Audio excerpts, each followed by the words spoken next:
Hi friends, welcome to my channel GK with AK.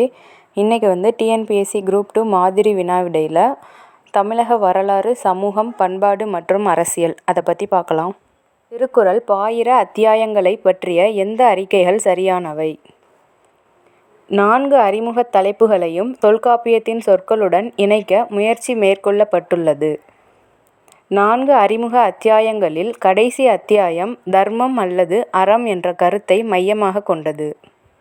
திருக்குறளில் வள்ளுவரின் கூற்றுப்படி பின்வரும் எந்த குணாதிசயங்கள் கடவுளுக்கு கூறப்படுகின்றன? கடவுள் உலகின் அடிப்படை மற்றும் தூய புத்திசாலித்தனம். கடவுள் 8 பெரிய குணங்களை உடையவர் மற்றும் சர்வ வல்லமை படைத்தவர். இறைவனிடம் தன்னை சரணடைவதன் முக்கியத்துவம் பற்றி வள்ளுவர் கூறுவது என்ன? இது நித்திய ஜீவனுக்கு இட்டு செல்கிறது மற்றும் மற்ற எந்த வாழ்க்கையையும் விட நீண்டது. எல்லா கல்வியும் அறிவும் கடவுளின் தூய ஞானத்தின் பெரும் மையத்திற்கு இட்டு செல்கின்றன. வள்ளுவர் திருக்குறளில் மன்னிப்பு அல்லது சகிப்புத்தன்மையை வலியுறுத்துகிறார். இச்சூழலில் தாய் பூமியை தாங்கி நிற்கிறது என்ற குறிப்பின் முக்கியத்துவம் என்ன? தார்மீக ரீதியில் தவறான செயல்களை செய்பவர்களையும் மன்னிக்க நினைவூட்டுகிறது. விலங்கோடு மக்கள் அனையர் இலங்குநூல் கற்றாரோடு ஏனையவர். கொடுக்கப்பட்ட குறளில் சொல்லப்படும் செய்தி என்ன? அறிவு கற்றவர்களை மற்றவர்களிடமிருந்து வேறுபடுத்துகிறது.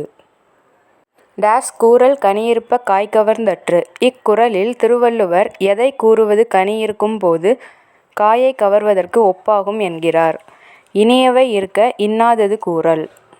சிங்கா நிலநாள் பவர்க்கு மேற்காணும் திருக்குறளில் இடம்பெறும் இம்மூன்றும் என்னும் சொல் குறிப்பவை. தூங்காமை, கல்வி, துணிவு.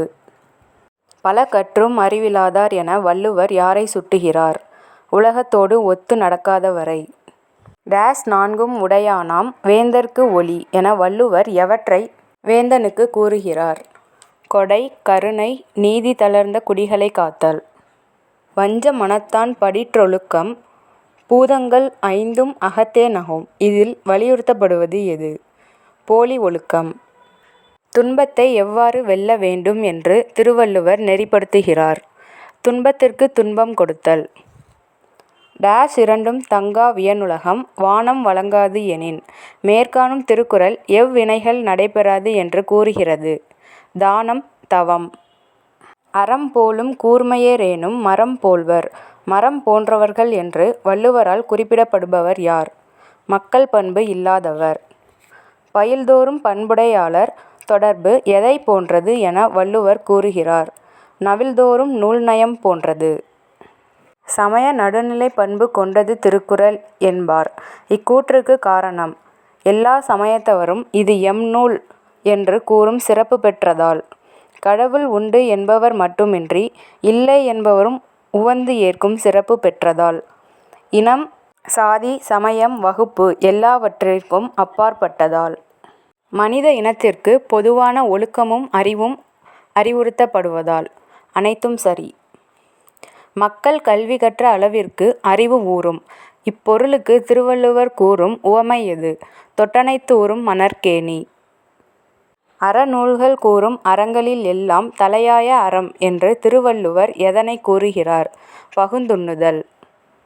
துப்பார்க்கு துப்பாய துப்பாக்கி துப்பார்க்கு துப்பாய தூவும் மலை. திருவள்ளுவர் துப்பாக்கி என்ற சொல்லிற்கு என்ன பொருள் காண்கிறார்? உண்டாக்குதல். வள்ளுவர் அரண் வலியுறுத்தல் வாயிலாக கூறும் கருத்துக்கள். இடைவெளி கண்டு அறவழி பயணம் செய்ய வேண்டும். கீழ்காணும் பொருளை உடைய திருக்குறளை தேர்க.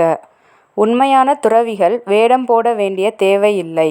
உலகம் பழிக்கின்ற தவறான செயல்களை ஒழித்து விடுவது ஒன்றே துறவிகளுக்கு வேண்டுவது. மலித்தலும் நீட்டலும் வேண்டா உலகம் பழித்தது ஒழித்து விடின். தாம் கற்றதை பிறருக்கு எடுத்து கூற இயலாதவரை திருவள்ளுவர் எவ்வாறு உவமிக்கிறார்? மனம் வீசாத மலர். பசி எனும் தீப்பினி தீண்டல் அரிது. மேற்கண்ட குறள் யாரை பசிப்பினி தீண்டாது என்கிறது? பகுத்துண்பவரை. காகம் பட்ட பகலில் ஆந்தையை வெல்லும். எதிரிகள் நசுக்கப்படும் மன்னருக்கு போரிடுவதற்கு பொருத்தமான நேரம் தேவை. இந்த திருக்குறளின் முக்கிய கருத்து என்ன? நேரத்தின் முக்கியத்துவம். வறியார்கொன்று ஈவதே ஈகை மற்றெல்லாம் குறி எதிர்ப்பை நீரதுடைத்து. இக்குறட்பாவில் குறி எதிர்ப்பை என திருவள்ளுவர் உரைப்பது. அண்டை வீட்டாரிடம் அளவு குறித்து வாங்கிய பொருளை திரும்ப கொடுத்தல். தாளாண்மை இல்லாதவன் என்று திருவள்ளுவர் யாரை குறிப்பிடுகிறார்? விடாமுயற்சி இல்லாதவன். ஸோ இன்றைக்கி இந்த வீடியோவில் ஃபுல்லுமே திருக்குறள் தான். திருக்குறள் பற்றின முக்கியமான ரொம்ப ரொம்ப முக்கியமான கொஸ்டின்ஸ் இது எல்லாமே.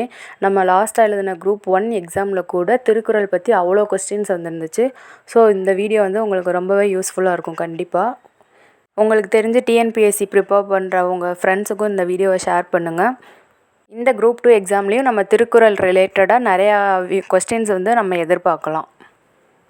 இது போன்ற வீடியோஸ்க்கு என்னோடய சேனலை சப்ஸ்கிரைப் பண்ணிக்கோங்க. Thank you friends.